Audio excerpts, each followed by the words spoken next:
Welcome to Banking on KC. I'm your host, Kelly Scanlon. Thank you for joining us. With us on this episode is Kim Trudell, Partnership Specialist at the Kansas City Ballet and Todd Bolander Center for Dance and Creativity. Welcome, Kim. Hi, Kelly. Thanks for having me. We have this jewel here in Kansas City, and so happy you're here to come and give us some insights, maybe into some things our listeners don't know about and what goes on behind the scenes. Let's start with the fact that it is a cultural icon here in the region. What inspires you in your position most about the impact it's having on Kansas City? You know, I love seeing the way that Kansas City Ballet is a unifier for the community. The performances really bring people together. We just finished the Nutcracker, for example, and it's such a tradition for so many families, and it becomes more and more so every year. And I love the way that families and friends and people come together at the Kaufman, and that's a wonderful time for people to experience something that's a shared experience. Well, and it's even generational in its impact. Parents will bring their kids, but when they were children themselves, they saw it. It's just become a tradition for so many families. Let's talk a little bit about its history. It was founded in 1957, and it's grown so much since then. So take us back to the founding in 57, and then bring us kind of through the years into what it's grown into. It was founded, as you said, 1957 by this remarkable woman, Tatiana Dukadovska, and she envisioned a professional ballet company in our city. And now, as it's grown, we are over 30 members in our professional dance company. Our artistic director is Devin Carney. We have an executive director, David Gray. We perform at the Kaufman Center. We have a second company, which is comprised of KCB2 and our trainees, and that is about 25 members total. We have a professional dance school. We have partnership programs, and we reach over 20,000 students and adults every year. Talking about history, you yourself, though, you have a long history with the ballet. Tell us about that. I do. So originally, I was a student. I danced in high school, and one of my teachers was a company dancer. Going forward, I became a teacher myself, and I was on faculty with the ballet for over 11 years. I specialized in the children's division. I'm an early childhood educator, and so that's something I've always been really passionate about.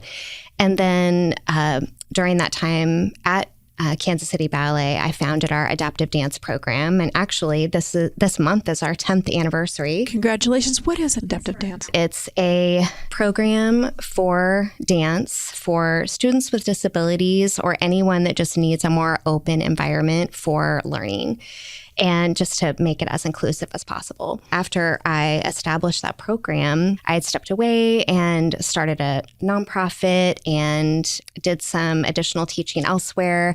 And then 8 months ago, I returned to the ballet as partnership specialist. And now I get the wonderful opportunity of overseeing matinees for schools, sensory-friendly performances, and developing new programs and partnerships to connect the ballet to the community. Outreach does play a huge role, a significant role in the ballet's mission. So one of those programs is Reach Out and Dance, or I think you call it the ROAD program.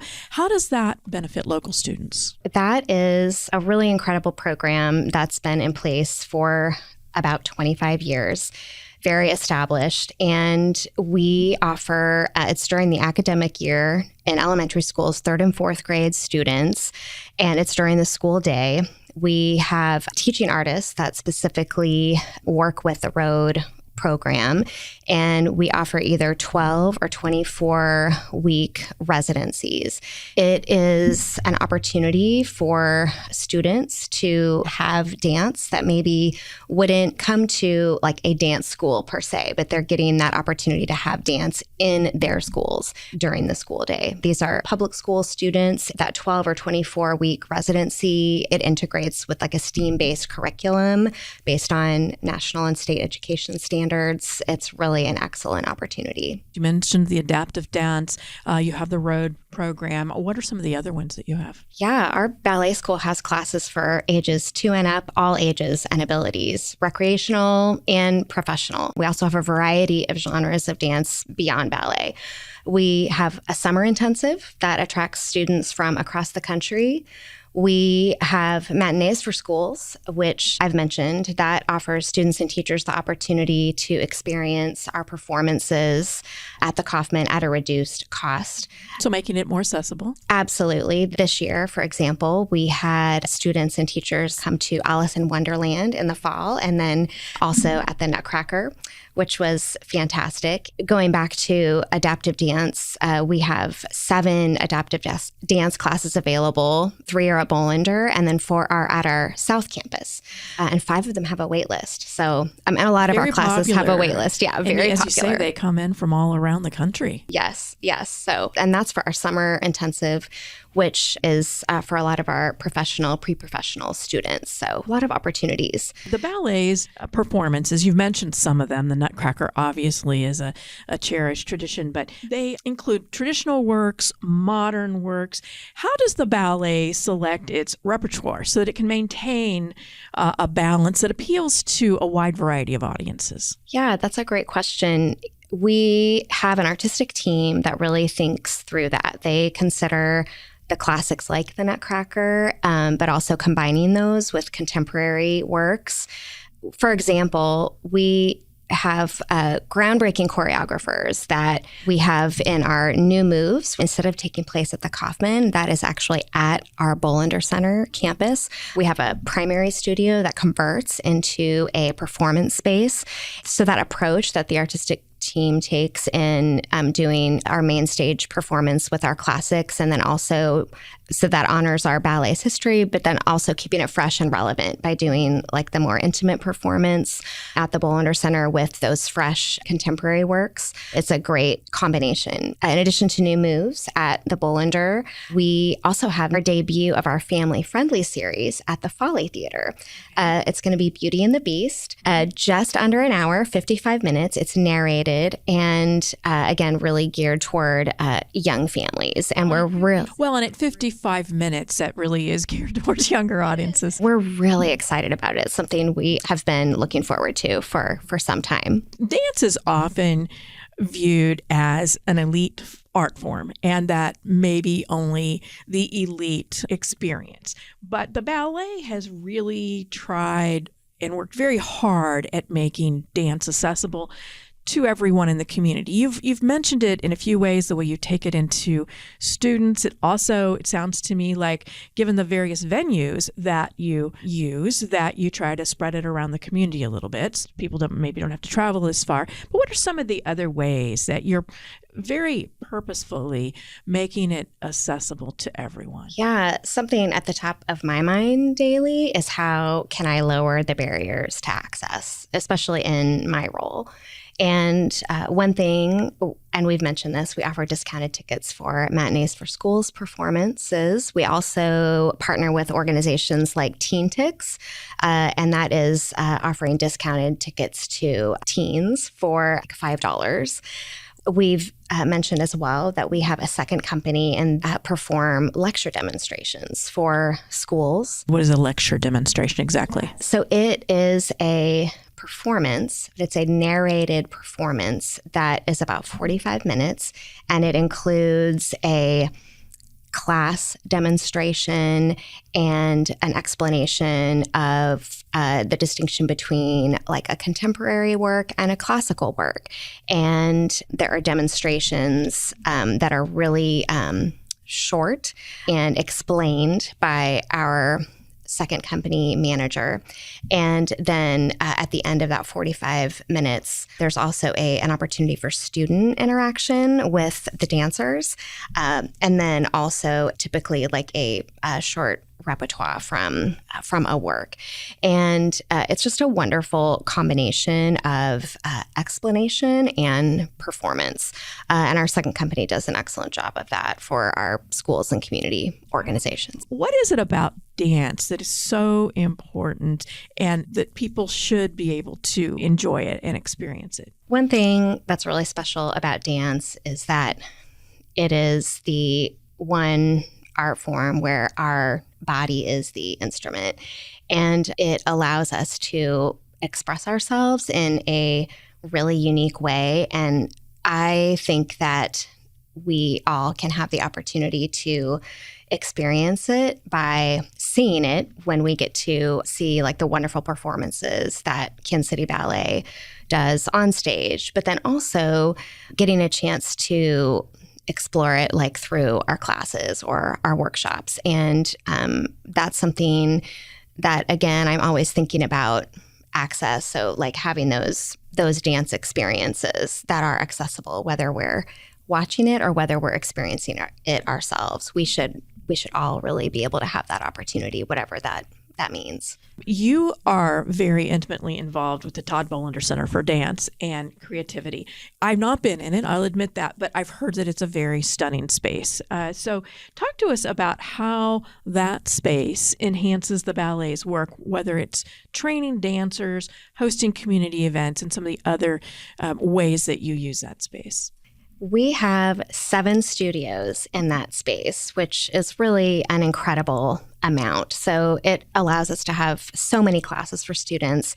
And it's also the training facility for our company. As I mentioned earlier, that the primary studio converts into a theater for performances, which is really wonderful. And that's where that performance that I mentioned, New Moves, is going to be happening next weekend. You opened a South Campus at Meadowbrook, and you mentioned that very briefly. What new doors are being opened for aspiring dancers in the broader community with that addition? Yeah, the South Campus is a fantastic addition. It's at 95th and Knoll. We have 4 studios there, which, again, is just ample space. It's a beautiful, accessible space. And so just more opportunities for classes, again, both recreational and professional, and also for our community. This fall, one of our community partnerships is Girl Scouts, and we had 2 of our community workshops, which we related back to the theme of the main stage performances. We had an Alice in Wonderland workshop there, and we also had a Nutcracker workshop there. And it was great to utilize that space for just different parts of our community, to be able, in addition to being downtown, being able to be in the Johnson County area as well. I would think, too, that with some of the exposure that you are providing to students in particular, that they get their eyes opened a little bit to what goes on beyond the dancing, the sets and all the other different things that go into a production. Can you speak to that a little bit, and maybe some of the reactions that you get from students when they see the other things involved? Yes. So one of the things that I observe overseeing matinees for schools that really is so heartwarming is students, first of all, when they even just walk into the Kaufman and they have never been there before, and you're just seeing them, their faces are just like going straight up to the ceiling, and their mouths are literally wide open. And if you've never been to the Kaufman before, it really is just an incredible space. And when they're actually inside the theater venue and the music starts, the Kansas City Symphony's playing and our dancers get on stage. And by the way, our dancers and our performers, like, they love our student audiences because they are the loudest. They clap the loudest, they're cheering, they're the best audiences.